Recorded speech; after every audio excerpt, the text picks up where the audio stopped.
Well, it is so exorbitant today that it is impossible for you to build a profitable business. 2 days ago, we just launched our very own LLM. I see. We don't fail 50% of the time. Okay.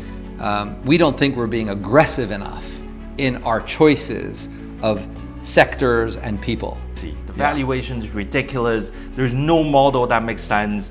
Yet people still continue to pile on. If you miss the internet, my advice is don't miss one of these. Don't miss one of these. Right?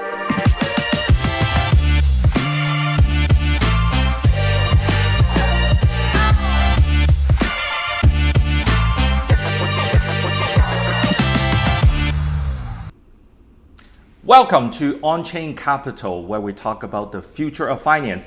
This is a special episode because we're doing the recording today with Mark Tluszcz in Barcelona. So thank you so much for coming on the show. Fantastic. Mark, it's fantastic to see you in person. Well, thank you again for having me. I'm thrilled. To the audience, it's 32 degrees in Barcelona, but fortunately we're sitting in air conditioning, which of course in Europe is not an obvious thing. That's true. Although, I mean, I usually live in Hong Kong. 32 degrees is a regular summer day. We have a lot more humidity. This is actually quite dry, so it's okay for me. Although it is quite hot, especially without the AC, it becomes a little bit difficult. So let's talk a little bit about yourself, because to the audience, many may not know you very well. And more importantly, I want to understand a bit about the investment thesis at Mangrove Capital, where you co-founded. Yeah. So look, the first thing we care about fundamentally are entrepreneurs themselves. It's a tried and tested model, right? In the sense of you invest in great people, you should have great outcomes. Right. So the first thing is we're very people oriented, but we also are thesis oriented. And right now we have two theses. One is everything that touches AI, we should be interested in, specifically verticalized AI, right? And so, you know, we think that AI, the foundational models, these are all very interesting. They're just not where we should be playing as investors. But we think the application side of it matters a lot. And so right now we're very keen on things like healthcare. How does AI impact healthcare? Oh, I see. Okay. And so we've been spending a lot of energy in there, and we own a number of companies in that space. And the truth of the matter is it's actually turning out to be one of the early adopters in the enterprise space is the healthcare space, largely because it hasn't been re-engineered in many, many, many years. And the opportunity is so important there to do that. And so really verticalized AI is what we enjoy and what we think plays out really well for us. And the flip side of that coin is everything that rehumanizes us. And That's so, amazing. You know, the challenge we have with technology is it individualizes everything that we do. Right. And in doing so makes us less likely to hang out in groups and spend more time together. And you can see this with the younger generation. They're all on their own phones. They're all watching their own movies. And you know, I think fundamentally that's an unhealthy outcome for us. And so we're very keen on everything that rehumanizes it through shared experiences. And so shared experiences can be going to sporting events. It can be going to concerts. It can be watching TV at home. It's how do we bring people together? And so we have a very strong thesis there. And I'd say about 30-40% of our portfolio is designed around the rehumanization side of it. Interesting. Okay, so let's touch upon the humanizing aspect of it, because I understand one of your earliest exits within Mangrove, which you started, 27 years ago, was Skype. Right? So you were one of the early investors in the Skype, and obviously when we talk about human-to-human interactions, connectivities, communications, Skype is one of the earliest apps, right, that we all knew on the internet's age. That people were doing that. So help me understand, how did you kind of look into that phase at that time? Because that was so early on. People were still on phones at the time, right? So a messaging platform, adding on the videos capabilities. Now it seems like table stake. What happened back then and what got you attracted into it? Yeah, back then the thesis that got us interested, it was really a very different one. It was around making a phone call was just too expensive. You know, and the telcos had not adjusted their models. Right. They essentially had sold us over time that the further away you are from the person you're calling, the more expensive it should be. And that was because in the old days, you had to lay copper cables, right? So, yeah, you had to put it under the sea. Of course, I understand. Infrastructure costs. Infrastructure costs, right? That was a totally legitimate process. But as time went by, that model didn't change, yet the infrastructure investments changed fundamentally. And so when I met the founders of Skype, their vision was extremely clear of what they wanted to do. And I said to myself, wow, if we can make phone call as close to zero as possible. Their view was zero, by the way, right? But if you can make it as zero as possible, then you have a chance of increasing significantly demand and usage, right? Jurvan's paradox is the thesis of the cheaper things become, actually the more people use it, right? And that really played out with Skype, is all of a sudden making a phone call became normal. And doing it behind a computer was normal. And then they added video, and all of a sudden that just became a very natural way of going through. And so that really, in my opinion, helped families get back together who were living far apart from each other. So you go from Skype, and I understand one other project that you invested in was Wix, right? So Skype was helping people communicate, right, at very affordable prices, and then really shortening the distance between humans. Wix was a way, I was a user very early on. In terms of creating that presence, right, to represent either yourself or the company that you work for. So help me understand that particular one as well, because at that time there were already a number of other companies that were building similar type of kind of one-click design, templated based type of technologies. What got you into Wix, and then obviously some of the later acquisitions that you may want to talk about as well?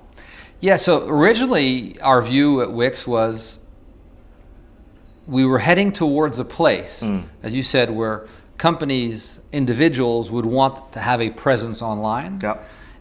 At the time, it was very expensive to build a website, and there were a number of software companies coming out with cheaper alternatives. But the founders of Wix really appealed to me because they said, we want to make it free. Same thesis. So same thesis, right? So you start seeing a pattern of things we like. We think there's nothing better than free. There's no friction with free. There's no such thing as almost free, right? Free is free. And so if you take a look at the early model of Wix, it was all about, hey, you can build your website using all these great tools that we have. You can publish it for free, but in the URL, you'll have the word Wix if you do that. And they came up with this amazing idea. If I take the word Wix out of the URL and you use a custom URL, now you'll pay us, today it's about $180 a year, right? It's only $180 a year for full presence, functional, commercial website, your address, anything you want to do, $180 a year. But at the time, making it free, and so that means we have hundreds of millions of users who never pay us. And we think that's a fantastic model because that was also very much a Skype model. And when they rolled this out at Wix, I think it just helped us grow like complete gangbusters. And we had, police in Belgium were using the free version of Wix. I remember getting a speeding ticket in Belgium, and I went to pay, on the website, and it was a Wix website with a Wix word in the URL. They didn't even pay the company for it, but that was fine. For us, it was how do you get adoption quickly? That mattered more today. So you look at the world of the internet, right? The last 25, 30 years. It's become very, very mature. Creating websites, creating new presences, new experiences is one click of a button now. So I understand last year, Wix made an acquisition of another company that I'm also a user of. So I've been using many of the products that your portfolio companies have been trying out, and that was Base44. I remember when I first looked at Base44, it was a bunch of advertisements coming out of YouTube, and I kept thinking, why does this keep pushing to me? Why does it keep pushing to me? And then, of course, it forces me to watch it. I'm like, wow, this is really interesting. One prompt, and the whole thing comes out, right? This is beyond designing and dragging, templates here and there. And then, of course, when the two companies got together, when I read the news last year, then I realized, okay, it really makes a lot of sense. But that is now using AI. So help me understand, how did you go from there? Because I understand you were the chairman of Wix now. So how did they come to you and say, hey, you know what, we got this company called Base44, very interesting, and what do you think?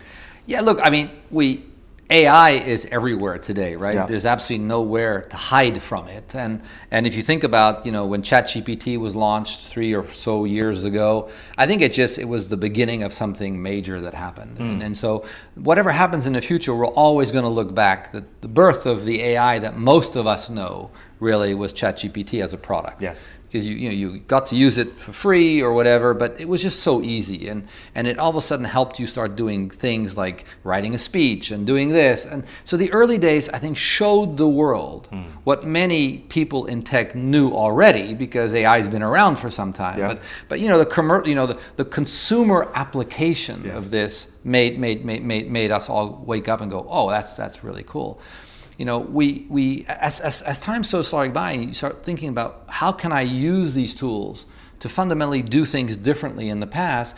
Of course, it was our mission at Wix to just give more alternatives to people that use our products to be able to do stuff that is relevant to them. Building a website, whether it's for my identity or for my business, is one use case. Maybe I want to solve a micro task that I have. Yep. And I'll give you an example of a micro task, right? So whenever I go to a restaurant, particularly in a place that I don't know very well, and I have to open the wine card, and I look at the massive amounts of wines on there, in general, you kind of scratch your head and go, oh, which one should I order, right? And you may be a good wine person and know a lot, but you can still be a bit stressed out. So one of the micro tasks that I have solved using my own product, Base 44, is I take a picture of the wine of the wine list, and then it recommends, based on criteria I've predefined, what are the 3 or 4 choices I should make. The best choice value for money, the best choice value, the best choice based on Parker ratings, these kind of things. So, we felt when we bought Base 44, it would all be around, over time, how do we offer our users, our Wix user base, and more in the future, just different ways of doing more things online for you. And I think AI has fundamentally unlocked the idea that you can build things to do micro tasks for you. People call them agents or other ways. Yeah. I think of them as micro tasks. Yeah. So I have a suite of like 7 agents that I use, right? That each one is a very specific micro task. And in the morning, some of them will send me a WhatsApp message about research that I want them to do regularly. Some will just be an app that I do. And so when we bought Base 44, first of all, we had, back to my original, he's an amazing founder, right? He just really had a vision of what he wanted to do. He understood that by building this amazing user interface, fundamentally that's what mattered, because that's what would keep users there. He also understood that Base 44 had to have its own backend, right? Many competing products will use third-party products to do these things. But when Wix bought his company, he said, I'm just going to use a lot of the backend from Wix to do this. Right, and so we were able to really rationalize this and put these companies together. And today, we have millions and millions of users building millions and millions of agents, apps, things that you wouldn't have thought were possible before. By the way, some of them are using it to build websites. Right. And to close the full loop here, when you buy a startup essentially like this, and you're a company that has 4,000 employees at Wix, you then also are able to use the energy of that young company and shove it back into, the incumbent, which is Wix, right? So here I am living through Wix, the incumbent experience, but at the same time through Base 44, this amazing energy around creating something very, very special. The reality is, the sky is the limit of what you can build. Now, we can discuss a little later of how far that goes into enterprise or not, but certainly on things for consumers and my daily tasks, I don't think there's anything better that's happened to us in the last 20 years. So let's double click on that. You talk about Wix and Base 44, and originally when I subscribed to Base 44, it was very, very simply to create a very quick user interface that I can change iteratively very quickly, right? But your experience that you just described sounds to me more like a large LLM, an OpenAI, a ChatGPT, Anthropic experience where you take a picture of the wine list and then asking us a few questions and then giving you the recommendation. So Base 44, to my understanding, isn't a large language model. So how do you look at those and how do you bring those two together when the company is coming up with their AI strategy? Yeah, so I mean, I would say that the beginning of Base 44 is that we are a user layer, so Yes. a very specific user interface for a very specific community of people who want to do specific things. In this case, build apps, right? And so we focused at the beginning very much on building something for that very specific community, as opposed to, right, the LLMs, which are by definition very generic and very general, super powerful, of course, right? So this already starts telling you about why we like vertical versus general, right? We always think that the vertical user experience matters more. Whether you're in healthcare or whether you're a coder or whether you just want to build an agent or a task for yourself, right? It's how do you build that interface that makes sense for that? And so, that's what Base 44 did at the beginning. They then also said we have to own the user on the back end, and we are going to use LLMs, a variety of them, to deliver the service, right? So is it your own LLM or you're using third parties? Well, this is interesting that you say this because historically, so we bought Base 44 a little over a year ago now, and we have strategic partnerships with OpenAI and Anthropic, right? And unfortunately, though, those partnerships are extremely costly. Right. And so, we've been hearing more and more of that these days. Yeah, so you think about, we talk about industry, the cost of inference, right? Yes. What does it cost to deliver that AI service if you're using a third-party LLM? Well, it is so exorbitant today that it is impossible for you to build a profitable business. In fact, you're beginning to see that exactly happen in the enterprise space as well, where you're now seeing more and more limitations on what people can use. So if you might have a license of OpenAI or a license of Anthropic or any one of the others, right? And people are going, well, I have to put a limit to that because it's getting so expensive, right? Token count. Token count. This is, a normal human being doesn't know what token count even means, Right. And if you think about Anthropic, their latest model, their view was they were going to roll it out as a per usage billing. Now, if I buy a bottle of wine, I know there's a limit to what's in it, right? If I don't know the limit, it's very difficult. And so, we realized this quite early on at Base 44. And so, 2 days ago, we just launched our very own LLM. I see. And part of that is because we need to take control back, right, of our economics. Secondly, we need to take control of quality. Again, we're building this product so that people can build apps. Again, it's a very precise usage case. Right. And so it's fine to start off very generic, but as you train your own model on very specific data count, we have millions of data pieces.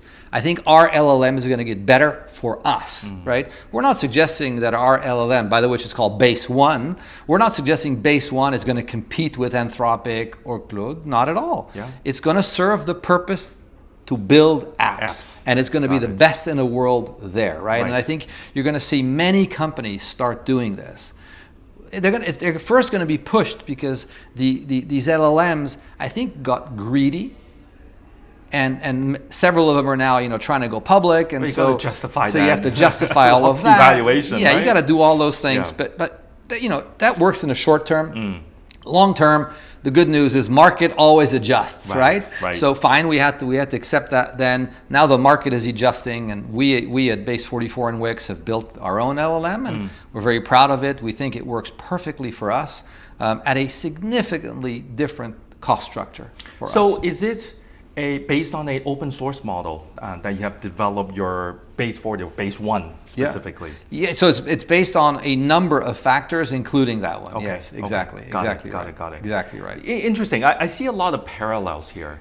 Obviously, this show is called Onchain Capital, so we talk a lot about blockchains, protocols, and whatnot. And we're also starting to see that in the blockchain world, the generic do-it-all blockchains, there's enough of them that have taken the majority of the market share that there's only going to be so many of them. And then the newer blockchain are now application specific, right? Very much designed for a particular type of workload. Correct. And I think what you are sharing here is also in the AI modeling side is already going down that path. I mean, we're only into this, 2-3 years down the road, and it's already moving so quickly. Really amazing to see. So let me ask you then. Okay, so you look at the Skypes, the Wix, and then the Base 44. These are phenomenal examples of projects and founders that you and your partners at Mangrove have identified, and they have worked out tremendously. There must be others that you've looked at where you thought, that's the right thing to do. There's a lot of conviction, but somehow one way or the other, it might not have worked out. Yeah. I'm not looking for names, but perhaps you can share with us what are some of those things that might have surprised you. Yeah, I mean, look. First of all, as an early stage investor, we've had to get used to a lot of failures, and in fact, failure is part of our strategy. So, if we don't fail 50% of the time, I'll repeat that. If we don't fail 50% of the time, we don't think we're being aggressive enough in our choices of sectors and people. In terms of casting the net? No, in terms of, generally per fund, we'll make 25 to 30 investments. Okay. So we assume in our model that 50% of those will fail completely. Right. And if we don't think that way, and if we don't behave that way, then I tell my partners we're not being aggressive enough. Got it, okay. Because it really is about being aggressive in spaces and sectors and people, and going outside of your comfort zone. We are, as humans, we fundamentally are comfortable in our comfort zone. And you see that in partnerships like ours. It's all about making sure we're not in our comfort zone. Like, again, using Skype as a metaphor, if we had all thought making phone calls sitting behind a computer was the right thing, we would have been geniuses, but none of us knew that. So we had to be comfortable that would be true. Revolutionary. Like, would people actually open a computer and that's how they would make most of their phone calls? When we first started at Skype, people would have told us we were crazy, right? Yeah. So you have to fundamentally constantly be thinking out of the box, challenging yourself, and saying, if I'm too comfortable, I'm not probably an early adopter there, right? And I'm just going to be one among many. And our view is you have to be those first movers, and you have to just have, and which is why, again, back to the first principle, great founders, they're the people you need to meet, and you need to be sure that those great founders are not just run-of-the-mill thinkers, but rather people who are going to go, you know what, I'm just going to break the code. Right? That matters to us much more. So, yeah, you got to fail a lot and live with it. All right, so you talk about founders that are revolutionary and ideas that are revolutionaries. And lately, I mean, the biggest news in the investment world and in the public listing world is SpaceX, right? Yeah. Elon Musk, right? Like, there's no better examples of someone so extravagant, so out there in their thinking, and also in the execution. But many in the industry, many analysts have been looking at SpaceX and the recent IPO and said, that is crazy. The valuation is ridiculous. There's no model that makes sense. Yet people still continue to pile on. So as a veteran investor, what are you thinking when you look at something like a SpaceX? Does it make sense to you? To me, it doesn't make a lot of sense. I mean, like, every model out there just like says, 400p, come on, like that doesn't make any sense. What do you think? Well, first of all, I think SpaceX is not every other company, right? And so I think you have to look at it through that lens. Right? SpaceX is, in my opinion, a singular company. It's a singular company. You know, another way of thinking about it, it is the toll booth to space. So toll booth to space. Right. Okay. So if you think about that and say, you know, in 2025, I think 80 or 85% of every kilo that went to space was taken up by SpaceX. Yes.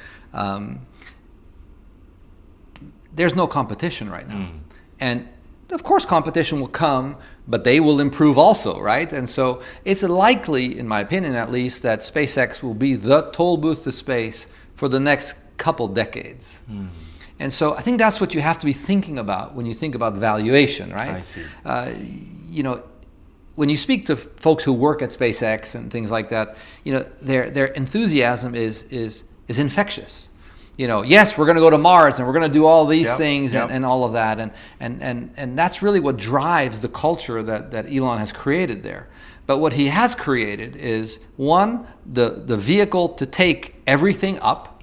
He dominates that space. Like, you're not going to put anything up there without paying him a fee, right? So the toll booth to space is a good analogy, right? Yes, absolutely. He then smartly launched, his Starlink service. And if any of you use it, you know how great it is, whether it's at your home or portable or whatever. So he's got his cash cow that's going there. And, and his data centers, of course, sound completely crazy, right? Yes. But those data centers use rockets to go up, Yep. right? And they use satellites that are slightly different than the ones for Starlink. Yeah. They'll be bigger and everything, but it's largely similar. And so you start seeing, you put all those things together and say he's got a dominant position for the next 2 decades. Yeah, I don't know. Is the price right or wrong today? I think of it, if you end today, in 20 years, in 10 years, you'll be pretty happy, I think, right? He's going to own that space. And look, recently I was speaking at a space conference, and somebody asked me, so what do you think about the SpaceX IPO? A bit like this. And I said, well, look, in 1996, there was something called Netscape that went public. Right. Now, I'm certainly old enough to remember Netscape. It was Me too. It was really the first browser, Yes. that made access to the internet simple for normal humans, right? Graphical browser, I must Graphical add. browser and all of that. And so, I think everybody would say now, that marked the beginning of the commercial internet. And it became possible because of the Netscape browser. It sounds ridiculous to say that today because there's so many browsers and all of that. But back then, it was complicated. So I think, that IPO created 30 years of phenomenal growth, a tremendous economic opportunity for anybody, by the way, who cared to take advantage of it, right? And I think you're going to look back on the SpaceX IPO like we look back on the Netscape IPO. It's going to mark 30 years of just tremendous opportunity around space commerce, space travel, space everything. So, no, I'm not one of those who beats this down for what it is. It truly is a singular company, and you have to think about it very, very differently. So if you look at SpaceX, it is a combination of a number of different businesses, literally, as you mentioned. One that you didn't talk about was the XAI. Acquisition, if you call it that, right? That got brought into the whole portfolio as that we know now as SpaceX.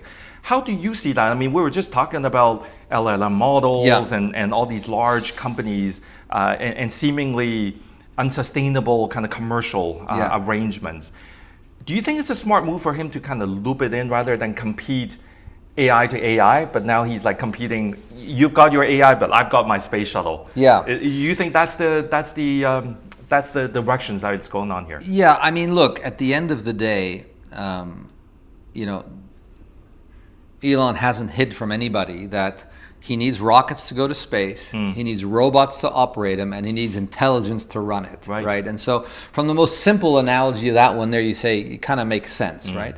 But if you take a step closer to today, let's say, and you look at this and say, he's been able to develop XAI from zero to where it is today in a short period of time. I think that tells you also that maybe these LLMs, it's not so difficult to build them, right? But it's still complicated, of course, but the 2 leading labs make it out like it's so difficult. Well, Elon has done it in a very short period of time. Many will argue it's not as good as Anthropic, and it probably isn't today and everything. For some workload. Exactly. And it really does come down to that, right?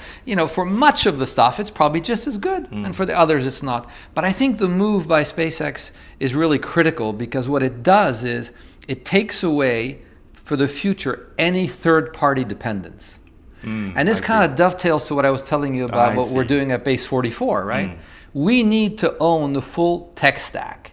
This is why we came out with our own LLM. The short term is the economics stunk with the other guys and we had to solve that. But the long term is you have to own the full tech stack if you're going to be master of your destiny. And I think SpaceX understood this, right? They're like, okay, we could go cut a deal, multi-generational deal with any one of these labs, the most obvious one probably would have been to go to Google, right, and cut a deal with Gemini long term, and it would have been okay. But, right, he would still have been dependent long term on many different things. And I think by bringing it in, he makes it a problem and an opportunity, and that organization knows how to solve problems and opportunities. He's proven time and time again. Yeah, so I think it's a it's a great move. The circumstances upon which they did it are very arguable and questionable if you're a SpaceX shareholder, and was that a fair price or not? But again, I think we'll look back and go, yes, it's just part and parcel of that organization. It's a journey. It's a journey, exactly. Yeah. All right, so let's move off SpaceX. Let's talk a bit more into Mangrove, the fund that you manage. So from looking at the portfolio companies and speaking to you before, a lot of the companies that you look at are very European-centric because obviously you have a lot of access to these great companies, including ones that we're here right now. But I know you also advise Mubadala, the sovereign fund in the UAE.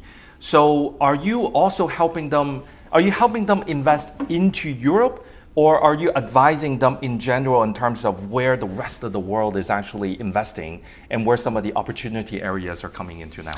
Yeah, look, first of all, I think the UAE has a tremendous vision and strategy for what they're trying to do. Right. And what they're trying to do is become completely independent of fossil fuels, and they're reinvesting that money into the future. And of course, that's similar to what the Norwegians have done through their sovereign fund. But I would say the UAE has done that on steroids, right? And they have completely bought into the AI future. Yes. And you have to look at that. And that's across a number of organizations that they've set up over there. Number of sovereign funds that we discussed before. And they're just piling into this. And I think you have to look at that with awe. For a country to say, I'm going to go in on this, the future is unknown. I'm buying into that AI will be a major part of it, and I want to own as many of the assets as possible in the future. So the vision of that leadership in the UAE is truly tremendous. I can only wish that some of our European counterparts here would be inspired from that and do the same thing. Of course, countries have different issues and things like that. Legacy. And legacy and all of that. But I have to say that every time I go to the UAE, they've now also become a hub for finance. Yes. Anybody that's in private markets knows that Abu Dhabi is an obligatory stop on the global journey for funds. But I think the broader picture is to just strategically super smart, super savvy, and investing in many, many, many of the right things. And I think they're going to be major players in tech for decades to come because of this. So when you look at the Middle East, obviously given what has happened the last few months, especially in the UAE because of the proximity, do you see continuing developments and just when things kind of settle in, calm down, it would just keep going as a hiccup along the road, or this was a significant roadblock in terms of where they want to go, but given where things are now, risk management obviously becomes a very different definition and meaning in today's world. Yeah, so look, Mangrove is also a very big investor in Israel. And so we've been investing in the region, so to speak, for many years, and I don't see that region being disrupted, whether it's Israel or the UAE or anything else. I think this is a significant hiccup, that's happened. The war in Iran is not a great thing for anybody. I think UAE is so close that I was in Dubai in March and in February, and you could hear the missiles above your head and things like this. But I think that the country is so resilient. Now, specifically, I'm talking about the UAE. It's so resilient that they're going to find solutions to these problems because they're also super pragmatic people, right? And I think a lot of it comes back to how do you make sure everybody has economic growth opportunities? Economic growth trumps war always over time. And I'm very optimistic about the UAE. My son lives in the UAE.